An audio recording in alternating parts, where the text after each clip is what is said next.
اللهم صل على سيدنا ومولانا محمد وعلى آل سيدنا ومولانا محمد وبارك وسلم وصل عليه صلاة وسلام عليك يا رسول الله الصلاة والسلام عليك يا سيدي يا حبيب الله الصلاة والسلام عليك يا سيدي يا جامع الحسنات وعلى آلك وأصحابك يا سيدي يا سید الاشراف۔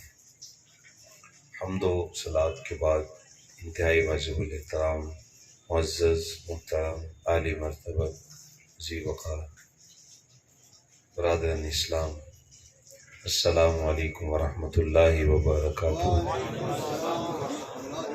آج کی اس بابرکت اور پر نور محفل میں قرآن مجید فرقان حمید کا نور اور اجالا لینے کے لیے ہم سب دور و نزدیک سے چل کے یہاں پہ جمع ہوئے۔ دعا ہے اللہ تعالیٰ جل شانہ کتاب رحمت کا اجالا ہم سب کے سینوں میں اتار دے اور ہمیں قرآن مجید کی تعلیمات کے سانچے میں اپنے آپ کو ڈھالنے کی توفیق عطا فرما دے، اور ہمارے یہ دل جو ایک اللہ کی رحمتوں کے ملتجی ہیں اور ان کے حصول کے لیے ایک کشکول کی سی کیفیت رکھتے ہیں، تو یقیناً جب ہم اس انداز کے ساتھ اس کی بارگاہ میں اس کے کلام کا فیضان لینے کے لیے بیٹھیں گے تو کبھی بھی محروم نہیں ہوں گے۔ اللہ ہمیں اپنی خاص رحمتوں سے مالا مال فرمائے۔ آپ کی توجہ کے ساتھ تھوڑے وقت میں جو آیات بینات پڑھنے کا شرف پایا ہے، سورۃ المؤمنون کی ابتدائی آیات، اس کے ضمن و ذیل میں چند باتیں آپ کے گوش گزار کر کے اپنی گفتگو کو سمیٹ لوں گا۔ اللہ مجھے حق بیان کرنے کی توفیق عطا فرمائے۔ آقا کریم صلی اللہ علیہ وآلہ وسلم پر جب وحی اترتی تھی تو اس کی مختلف کیفیات تھیں۔ کبھی جبریل انسانی شکل میں حاضر ہوتے، کبھی اپنی اصلی شکل میں حاضر ہوتے، اور کبھی ایسا ہوتا کہ جبریل نظر نہیں آ رہے، نہ اپنی اصلی شکل میں نہ انسانی شکل میں، بس شہد کی مکھیوں کی بن بھناہٹ وہ سنائی دیتی تو صحابہ سمجھتے کہ وحی اتر رہی ہے، لیکن کیا ہو رہا ہے، مفہوم کیا ہے، معنی کیا ہے، کسی کو کچھ سمجھ نہیں آ رہی۔ آقا کریم صلی اللہ علیہ وآلہ وسلم اس کو سمجھ بھی رہے ہوتے تھے اور اپنے سینے میں اس کو اتار بھی رہے ہوتے تھے۔ تو وحی کی یہ کیفیت حضور پر مشکل ترین ہوتی تھی۔ ام المومنین ارشاد فرماتی ہیں کہ ایسی وحی کی کیفیت میں سخت سردی کے موسم میں بھی حضور کو پسینہ آ جایا کرتا تھا۔ تو صحابہ فرماتے ہیں ایسی ہی ایک کیفیت پیدا ہوئی، تو جب وہ کیفیت ختم ہوئی تو آقا کریم صلی اللہ علیہ وآلہ وسلم نے کعبہ کی جانب اپنا چہرہ انور کیا اور پھر اللہ کے حضور دعا کے لیے ہاتھ اٹھائے، اور دعا کے لفظ بڑے دل آویز ہیں۔ اللہ کی بارگاہ میں اللہ کے محبوب عرض گزار ہوتے ہیں، اللہم زدنا ولا تنقصنا واکرمنا ولا تہنا وآتنا ولا تحرمنا وآثرنا ولا تؤثر علینا وارضنا وارض عنا، او کما قال صلی اللہ علیہ وآلہ وسلم۔ اللہ کی بارگاہ میں عاجزانہ عرض کرتے ہیں، مالک ہماری نعمتوں میں اضافہ کر دے، کمی نہ کرنا، ہمیں اپنی عطاؤں سے مالا مال کر دے، ہمیں محروم نہ کرنا، مالک ہمیں دوسری قوموں پہ غلبہ عطا فرما، کبھی ہمیں مغلوب نہ کرنا، اور مالک تو ہم پہ راضی ہو جا اور ہمیں بھی اپنی رضا کا تاج عطا فرما۔ یہ دعا کی، اپنے چہرہ انور پہ ہاتھ پھیرے، اور پھر حضور صحابہ کی جانب مخاطب ہوئے اور فرمایا ابھی جبریل میرے پاس آئے ہیں اور آ کر کے سورۃ المؤمنون کی ابتدائی آیات مجھے پیش کی ہیں، اور ساتھ ہی مجھے یہ بتایا ہے پیارے آقا، آپ کی امت کا جو غلام قرآن مجید کی سورۃ المؤمنون کی ان ابتدائی 10 آیات پہ عمل کر لے گا، وہ سیدھا اڑ کے جنت میں داخل ہو جائے گا۔ جنت میں جانے سے کوئی چیز اس کو روک نہیں سکے گی جو قرآن کی ان 10 آیات پہ عمل کر لے گا۔ اور یہ نصاب جنت ہیں جو میں نے آپ کے سامنے تلاوت کی ہیں۔ یہ جنت کا مختصر نصاب، جیسے کسی بھی کلاس کا نصاب ہوتا ہے، بچے کو شروع سے ہی بتایا جاتا ہے کہ اس سال تیرا اتنا نصاب ہے، اسی سے تیرا پرچہ آئے گا، اسی سے تیرا امتحان ہوگا۔ تو آقا کریم صلی اللہ علیہ وسلم نے جنت کا پورا نصاب ان آیات میں بیان کر دیا کہ جو شخص ان 10 آیات پہ عمل کرے گا، اللہ تعالیٰ اس کو قیامت کے دن کامیابی عطا فرمائے گا۔ آپ کی توجہ چاہوں گا، اگر میں اور آپ قرآن مجید کی ان 10 آیات کی روشنی حاصل کر لیں تو اللہ تعالیٰ ہمیں جنت میں مقام عطا فرمائے گا۔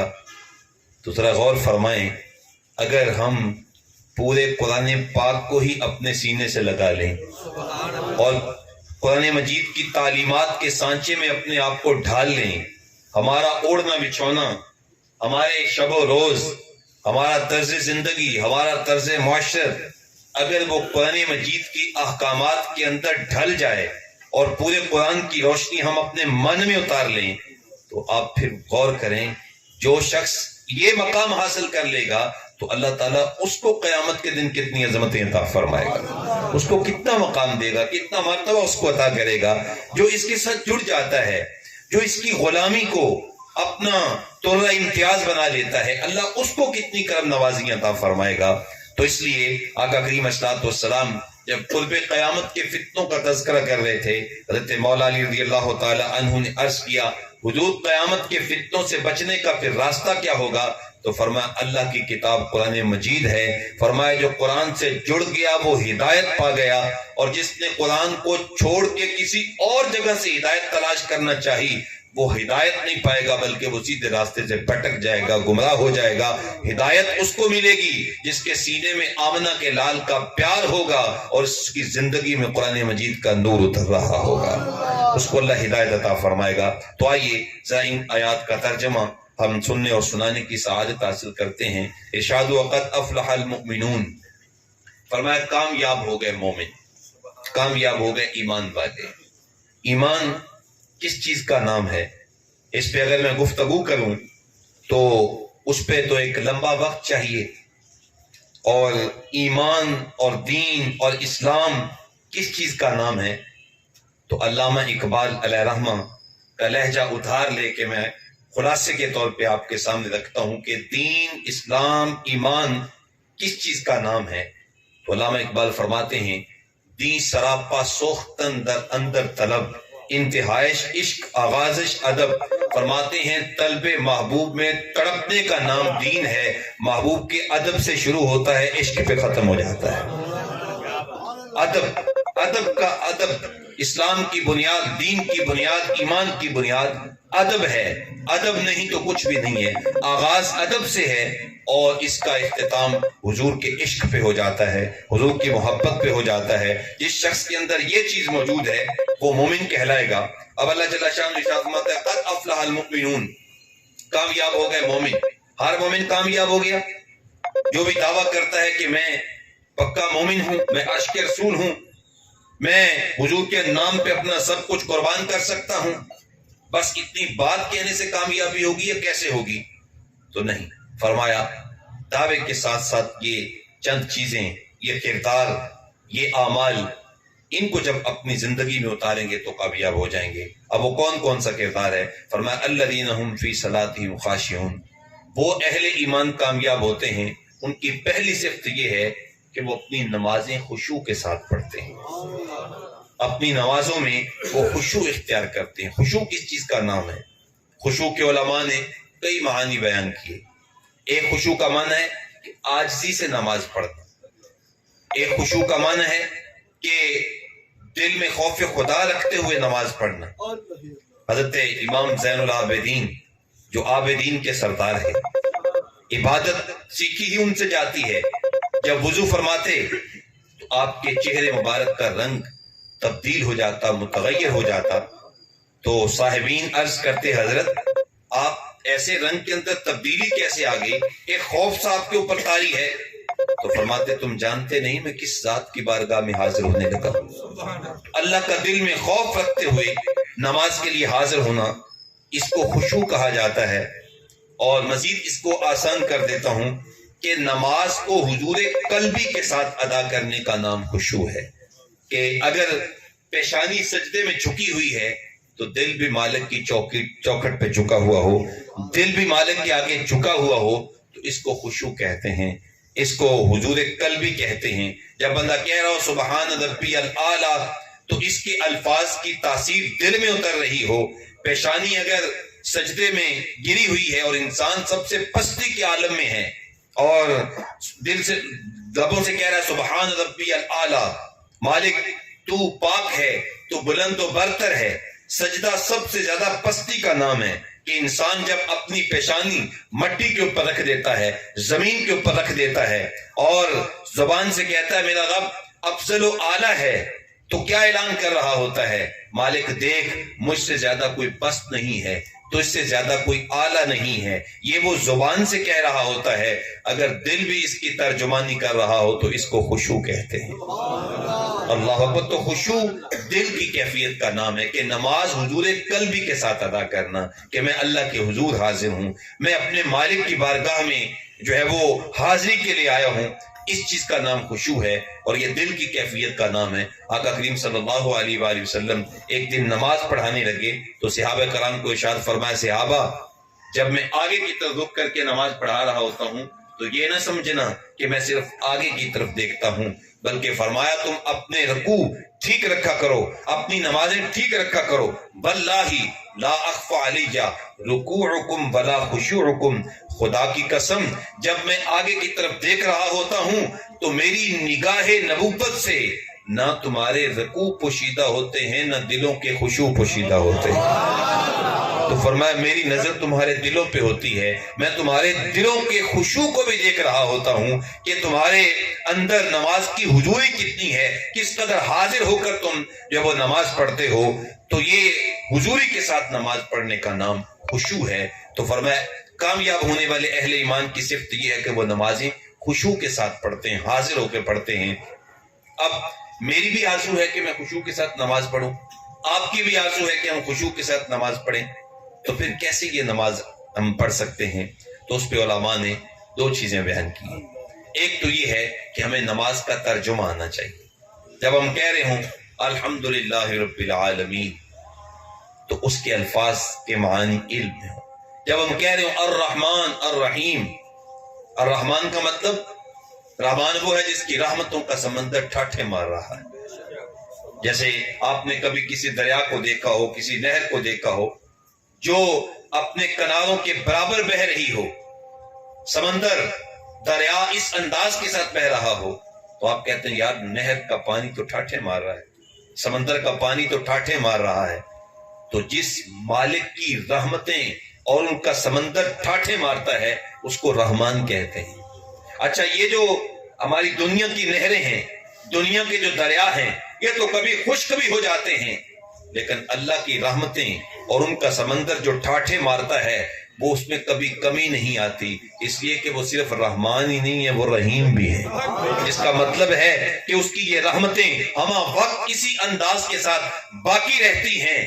اور پنجابی میں اس کا ترجمہ یہ بنتا ہے رحمت دا دریا الہی ہر دم وگدا تیرا، جے ایک قطرہ بخشے مینوں کم بن جاندا ہی میرا۔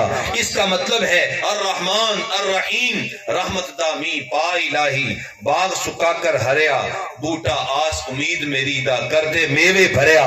اس انداز سے نمازی کہتا الرحمن الرحیم۔ جب اس کیفیت کے ساتھ، اس کیفیت میں ڈوب کر کے وہ نماز پڑھتا ہے تو پھر اس کو خشوع نصیب ہوتا ہے اور پھر اس کو اللہ کی بارگاہ کی حضوری نصیب ہوتی ہے، اور پھر وہ کھڑا یہاں ہوتا ہے لیکن اس کا دل خانہ کعبہ کی سیر کر رہا ہوتا ہے، اس کو مسجد حرام کی کیفیات جو ہے وہ نصیب ہو رہی ہوتی ہیں اور وہاں کی نورانی تجلیات اس کو نصیب ہو رہی ہوتی ہیں۔ تو اس کو کہتے ہیں خشوع، کہ بندہ نماز کے ترجمے کے اوپر غور کرے کہ میں کیا کہہ رہا ہوں۔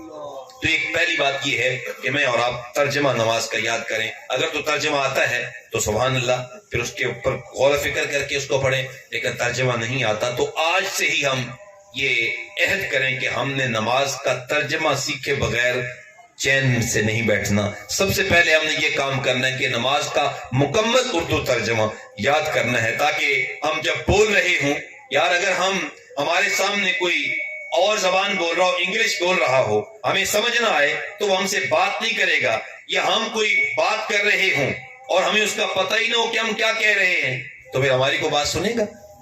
تو جب ہم اللہ کے حضور بات کر رہے ہیں اور ہمیں پتہ ہی نہیں کہ ہم کیا کہہ رہے ہیں، تو پھر کیا اللہ تعالیٰ سے ہم گفتگو کر رہے ہیں؟ تو اس لیے ترجمہ پہلی چیز۔ دوسری چیز یہ ہے کہ دوران نماز ہم اپنی نظروں کی حفاظت کریں۔ جس جگہ پہ نظر کو رکھنا ہے اسی جگہ پہ نظر کو رکھا جائے۔ تمام اعضاء اپنی اپنی جگہ پہ ہوں، جہاں ہاتھ باندھنے ہیں، جہاں پاؤں رکھنے ہیں، اور جو اپنا رخ جس انداز کے ساتھ کرنا ہے۔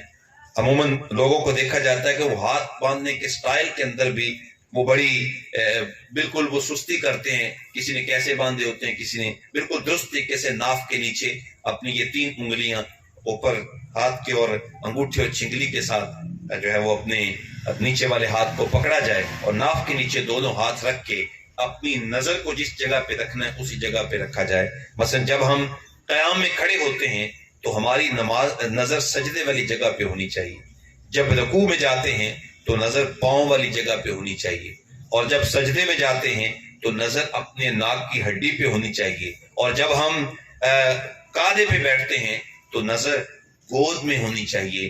دائیں بائیں آگے مسلسل بعض چیزوں کو دیکھنے سے خشوع نصیب نہیں ہوتا۔ تو جب ہم اس انداز کے ساتھ اپنی نظر کو اپنی جگہ پہ رکھیں گے تو انشاءاللہ تعالی اللہ خشوع کی دولت عطا فرما دے گا۔ تو نماز کا ترجمہ آتا ہو، نظر کو جس جگہ پہ رکھنا ہے اس جگہ پہ رکھ کر کے دل میں اللہ کی بارگاہ کی ہیبت کہ میں اس مالک کی بارگاہ میں کھڑا ہوں جو پوری کائنات کا خالق و مالک ہے، اس مالک کی بارگاہ میں حاضر ہوں جو ہاتھیوں اور جناب ابرا کے لشکر کو چاہے تو ابابیلوں سے ہلاک کروا سکتا ہے، جو مچھر سے چاہے تو نمرود کو ہلاک کر سکتا ہے۔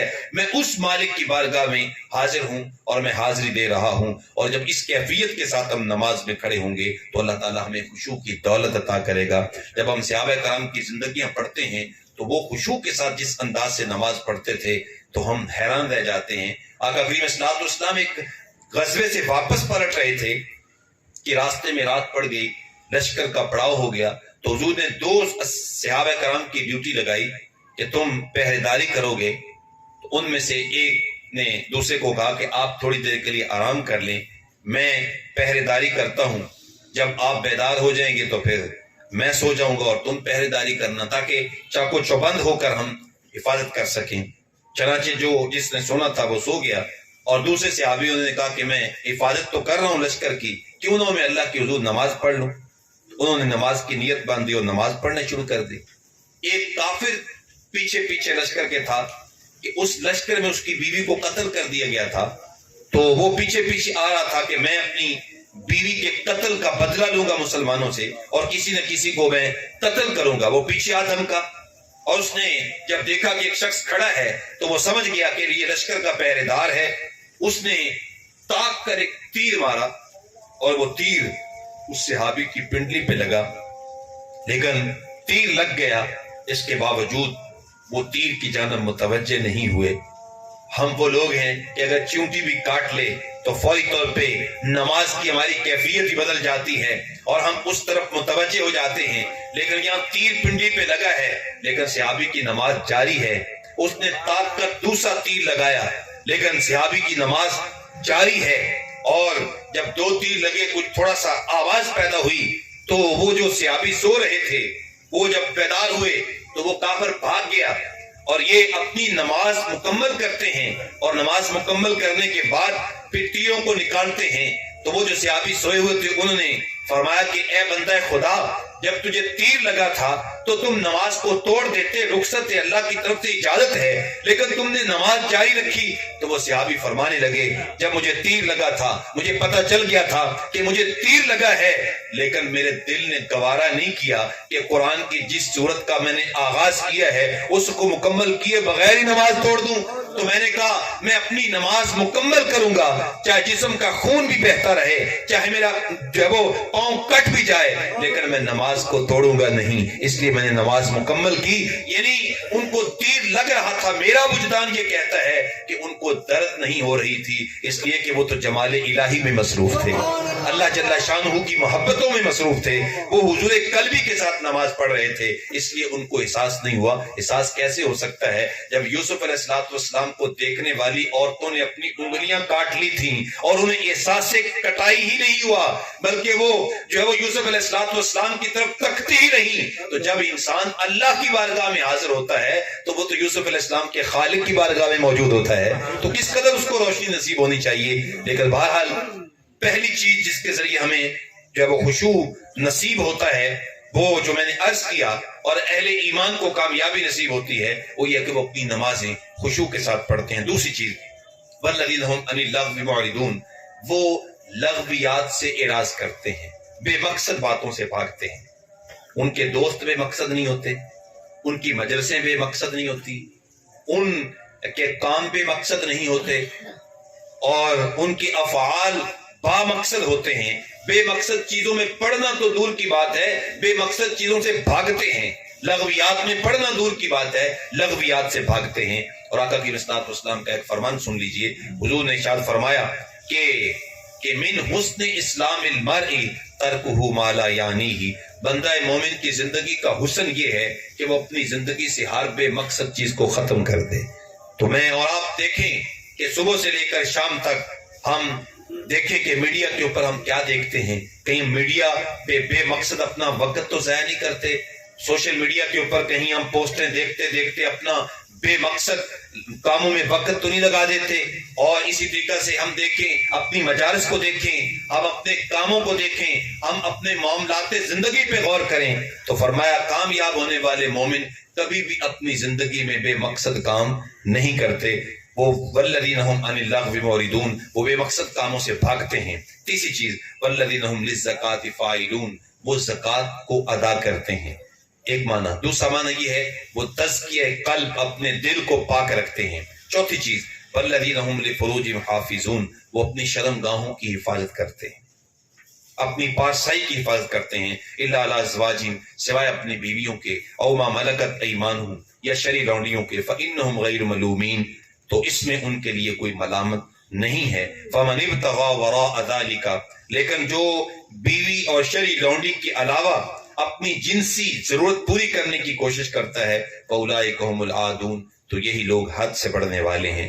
تو کامیاب ہونے والے اہل ایمان وہ جب اپنی شرم گاہوں کی حفاظت کرتے ہیں۔ آقا کریم صلی اللہ علیہ وسلم حضرت سیدنا جعفر طیار رضی اللہ تعالی عنہ کے پاس آئے اور فرمایا کہ تیرے اندر 4 عادات ایسی ہیں جو اللہ کو بڑی پسند ہیں، تو وہ کون سی تیرے اندر چیزیں ہیں جن کو تو سمجھتے ہو کہ یہ میری خوبیاں ہیں؟ تو حضرت جعفر طیار جو حضرت مولا علی کے بھائی ہیں اور جنگ موتا کے اندر جن کو شہادت نصیب ہوئی، ان کو طیار کہا جاتا ہے۔ طیار کہتے ہیں اڑنے والا، چونکہ یہ جنگ کے سپہ سالار تھے، جھنڈا ان کے ہاتھ میں تھا، تو کافر نے وہ جب ماری تلوار تو ایک ہاتھ کٹ گیا دایاں، تو انہوں نے جھنڈا بائیں ہاتھ میں پکڑ لیا، اس پہ تلوار لگی، وہ ہاتھ کٹ گیا، انہوں نے کٹے ہوئے بازوؤں کے ساتھ جھنڈا پکڑ لیا، اس کو گرنے نہیں دیا، اور پھر شہادت کا جام نوش کیا۔ بعد میں جب ان کا پیراہن اتارا گیا تو 75 زخم تھے تیروں اور تلواروں کے، لیکن ایک زخم بھی ایسا نہیں تھا جو آپ کی پشت پہ لگا ہو، سارے زخم آپ کی چھاتی پہ لگے ہوئے تھے۔ تو محمد عربی کا شعر اس انداز کے ساتھ کافروں کا مقابلہ کرتا رہا کہ سینہ تان کے آگے بڑھتا رہا، اپنی پشت نہیں دکھائی۔ تو آقا کریم صلی اللہ علیہ وسلم نے بعد میں ارشاد فرمایا کہ میرے جعفر رضی اللہ تعالی عنہ، ان کے بازو اللہ کے راستے میں کٹ گئے تھے، بازوؤں کی جگہ پہ اللہ نے جنت کے 2 پر لگا دیے ہیں، اب ان پروں کے ساتھ جنت میں اڑ رہے ہیں، اس وجہ سے ان کو جعفر طیار کہا جاتا ہے۔ تو یہ جعفر طیار رضی اللہ تعالی عنہ، آپ سے جب پوچھا گیا، حضور نے ارشاد فرمایا کیا خوبی ہیں تیرے اندر؟ تو عرض کرتے ہیں یا رسول اللہ، جاہلیت کا زمانہ ہو یا اسلام کا زمانہ ہو، میں نے ہمیشہ اپنے آپ کو زنا سے بچا کے رکھا ہے۔ یہ خوبی اللہ کی تجھے تیری بہت زیادہ پسند ہے. تو فرمایا اہل ایمان ہوتے ہی وہ ہیں جو اپنی شرمگاہوں کی حفاظت کرتے ہیں سوائے اپنی بیویوں کے. ہاں آقا کریم صلی اللہ علیہ وسلم نے بھی ارشاد فرمایا یا معاشر الشباب من استطاع منکم الباء فلیتزوج. اسلام کبھی فطرت کو کچلتا نہیں ہے. اسلام دین فطرت ہے. جنسی ضرورت یہ مرد کی ضرورت ہے, عورت کی ضرورت ہے, تو فرمایا اس کا بہترین راستہ نکاح ہے, نکاح کرو. فرمایا یا معاشر الشباب, اے جوانوں کے گروہ, من استطاع منکم الباء فلیتزوج, تم میں سے جو طاقت رکھتا ہے اس کو چاہیے کہ وہ نکاح کر لے. فإنه اغض للبصر واحسن للفرج. فرمایا جب تم نکاح کرو گے تو نکاح ایک تو تمہاری نظروں کو پاکیزہ کر دے گا, دوسرے تمہارے دل کو طہارت عطا کر دے گا, تمہاری پارسائی کا محافظ ہو جائے گا. تو یہی صفت ہے اہل ایمان کی. فرمایا وہ اپنی شرمگاہوں کی حفاظت کرتے ہیں, اپنی نگاہوں کو پاکیزہ رکھتے ہیں. لیکن یاد رکھو جو اپنی بیوی کے علاوہ کسی اور راستے کے ذریعے جنسی ضرورت پوری کرتا ہے, سوشل میڈیا پہ آنکھیں بدکاری کرتی ہیں, خیالات بدکاری کرتی ہیں, سوچیں بدکاری کرتی ہیں, اور اس انداز کے ساتھ اگر وہ اپنی جنسی ضرورت پوری کرتا ہے تو پھر وہ جو ہے وہ زندگی کے اندر کوئی بڑا کارنامہ سر انجام نہیں دے سکتا, پھر زندگی کا وہ جمال نہیں پا سکتا جو کہ اپنی نگاہوں کو پاکیزہ نہیں رکھتا. جبکہ جب ہم اپنے اسلاف کی زندگیاں پڑھتے ہیں تو ان کی تربیت اس انداز کے ساتھ کی گئی کہ وہ اپنی نگاہوں کی حفاظت کرتے تھے. اعلی حضرت امام اہل سنت الشاہ امام احمد رضا خان رحمۃ اللہ تعالی علیہ, کتنا بڑا نام ہے, کتنا دین کا کام کیا, جو ہے وہ اہل ایمان کے امام قرار پائے. 6 یا 7 سال آپ کی عمر تھی تو اس وقت آپ جانتے ہیں بچے لمبی قمیصیں پہنتے تھے, لمبے کرتے پہنتے تھے, اور بس اوقات جو ہے وہ نکر شلوار وغیرہ نہیں ہوتی تھی. تو آپ نے لمبا کرتا پہنا ہوا تھا اور اپنے گھر کی چوکھٹ سے اتر کے نیچے موجود تھے کہ سامنے سے ایک طوائف گزری, گانا بجانے والی خاتون, اس کے ساتھ کچھ اور بھی عورتیں تھیں. انہوں نے میک اپ کیا ہوا تھا اور بڑکیلا قسم کا لباس پہنا ہوا تھا. تو جب وہ سامنے سے گزری, اعلی حضرت علیہ رحمہ جن کی عمر 6 یا 7 سال احمد رضا نہ ہے, تو وہ اپنا کرتا اٹھایا اور اٹھا کے اپنی آنکھوں پہ لگایا, اور وہ حیرت میں ڈوب گئی خاتون. تو وہ آپ کے قریب آئی, اس نے کہا شہزادے جس چیز کو چھپانا تھا اس کو ظاہر کر دیا, اور جس چیز کو چھپانے کی ضرورت نہیں اس کو چھپا کے کھڑے ہو گئے. تو آپ نے برجستہ جواب دیا, فرمانے لگے خاتون پہلے مرد کی آنکھ بہکتی ہے, پھر دل بہکتا ہے, پھر وہ برائی کی جانب قدم اٹھاتا ہے. تو میں نے برائی کی طرف اٹھنے والا, کھلنے والا پہلا دروازہ ہی بند کر دیا ہے, تاکہ برائی کرنا تو دور کی بات ہے, برائی کا خیال بھی میرے دل سے ختم ہو جائے. اس انداز کے ساتھ جب بچپن میں ہی ان کی تربیت اس انداز سے کی گئی کہ وہ اپنی آنکھوں کو پاکیزہ رکھتے تھے, تو پھر بڑے ہو کر انہوں نے جو دین کا کام کیا قیامت تک وہ باقی رہے گا, چونکہ ان کی تربیت پاکیزگی میں کی گئی. تو اس لیے آج سوشل میڈیا کے ذریعے, آج فوش قسم کی تصاویر, آج فوش قسم کی افعال, آج فوش قسم کے گانے, فوش قسم کی فلمیں, اس کے ذریعے ہماری آنے والی نسل اجڑ رہی ہے اور وہ برائی کی جانب بڑھ رہی ہے. اور ہم نے ان کے ہاتھوں میں دے دیے موبائل, پیدا ہوتے ہی بچوں کے ہاتھ میں موبائل پکڑا دیے. اب نہ ماں نے تربیت کی نہ باپ نے تربیت کی, پھر ہم بعد میں پریشان ہو کے بیٹھ جاتے ہیں جی آج کل کے تو بچے ہی بڑے عجیب ہیں, آج کل تو ماحول ہی بڑا عجیب ہے. یاد رکھیں ماحول بھی وہی ہے, انداز بھی وہی ہے, اللہ کی ذات بھی وہی ہے, اللہ کے محبوب بھی وہی ہیں, اور اللہ کے محبوب کے سینے پہ نازل ہونے والی کتاب قرآن مجید بھی وہی ہے. صرف ہم نے جو ہے وہ اپنا انداز بدلا ہے. آئیے اپنے بچوں کو قرآن کی جانب لے کر کے آئیے اور ان کے موبائلوں کو چیک کریے کہ موبائلوں کے اندر کیا کیا چیزیں موجود ہیں تاکہ ان کی حفاظت ہو سکے. تو فرمایا ان کی چوتھی صفت یہ ہے وہ اپنی شرمگاہوں کی حفاظت کرتے ہیں. والذین هم لاماناتهم وعہدہم راعون, ان کی 5ویں اور 6ٹھی صفت یہ ہے کہ وہ امانتوں کی حفاظت کرتے ہیں اور اپنے وعدوں کو پورا کرتے ہیں. وہ خیانت والے نہیں, اہل ایمان کبھی خیانت نہیں کرتے, اور وہ وعدے کے پکے ہوتے ہیں, وعدے کے اندر کبھی خلاف ورزی نہیں کرتے. یہ اہل ایمان کی صفت ہے. اور اللہ اکبر, ہم جب اپنے اسلاف کے واقعات پڑھتے ہیں اور آج اپنی کیفیات دیکھتے ہیں تو ہماری تو کیفیت ہی عجیب ہے. وہ کیا کسی نے کہا تھا کہ دن بدلے ہیں وزیروں کے, حال وہی ہیں فقیروں کے. آج کل جو بندہ تھوڑا سا کسی منصب پہ فائز ہو جاتا ہے تو پھر اس کے تو دن ہی بدل جاتے ہیں, اس لیے کہ کرپشن کے راستے اتنے ہیں, خیانت کی صورتیں اتنی ہیں کہ الیاذ باللہ اللہ تعالی ہم سب کو خیانت سے محفوظ فرمائے. اور آج ہر بندہ خیانت پہ تلا ہوا ہے. ہر بندہ وہ جو وہ کرپشن پہ لگا ہوا ہے، اور اس انداز کے ساتھ معاشرہ ایک عجیب قسم کا بے ہنگم قسم کا ہجوم بن گیا ہے، جبکہ اہل ایمان کی صفت یہ کہ وہ امانت کی حفاظت کرتے ہیں۔ صرف میں ایک بات آپ کے سامنے صحابہ کرام کی رکھتا ہوں، جب روم فتح ہوا اور فارس فتح ہوا، ایران اس وقت سپر پاور تھا، فارس کا نام، ایران کا پرانا نام فارس ہے، روم جو آج کل برطانیہ، یہ وہی علاقے ہیں، تو یہ فتح ہوا حضرت سید عمر فاروق رضی اللہ تعالی عنہ کے زمانے کے اندر، اور مسلمانوں کو بہت زیادہ مال غنیمت، یعنی سپر پاور طاقتیں، انگریز، مجوسی سب سرنڈر ہو گئے، سرنگوں ہو گئے، اور محمد عربی کے غلام اس وقت سپر پاور بن گئے۔ جیسے آج کل امریکہ یونیپولر سپر پاور بنا ہوا ہے، تو حضور کے صحابہ اس وقت یونیپولر سپر پاور بن گئے، اور هو الذي ارسل رسوله بالهدى ودين الحق ليظهره على الدين كله ولو كره المشركون۔ کا اس آیت کا جو ایک روشنی تھی، جو اجالا تھا، وہ اپنے جوبن پہ تھا، اور وہاں سے وہ بہت زیادہ اربوں خربوں کا مال تھا جو مال غنیمت کے طور پہ ملا، تو صحابہ کرام وہاں سے مسجد نبوی میں اس کو لے کر کے آئے، اور مسجد نبوی کے اندر وہ سونا، وہ چاندی، وہ مال بچھا دیا گیا۔ تو سیدنا عمر فاروق رضی اللہ تعالی عنہ تشریف لائے، تو آپ مال کے اوپر ہاتھ پھیر رہے تھے اور آنکھوں پہ آنسو تھے، تو مولا کائنات سیدنا علی المرتضیٰ رضی اللہ عنہ نے فرمایا، امیر المومنین، یہ رونے کا وقت تو نہیں ہے، یہ آنسو بہانے کا وقت تو نہیں ہے، یہ تو خوشی منانے کا وقت ہے۔